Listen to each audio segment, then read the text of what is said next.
सुनो जी, आज से मैं कुछ नहीं करूंगी। काहे रे, काहे ना कर भी?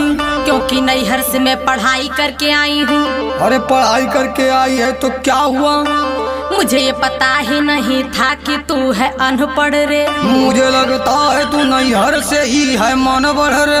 मैंने जी जान से मैके में बस पढ़ाई की।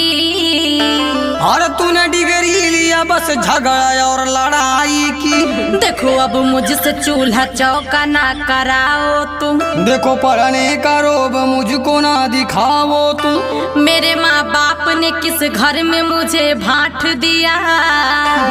मेरा घर तूने 2 हिस्सों में आके बांट दिया। तुम्हें इस बात का प्रमाण दिखाना होगा। तुम्हें कुछ दिन में ये गोबर भी उठाना होगा। तू है अनपढ़ गवार, तू गोबर उठा जाके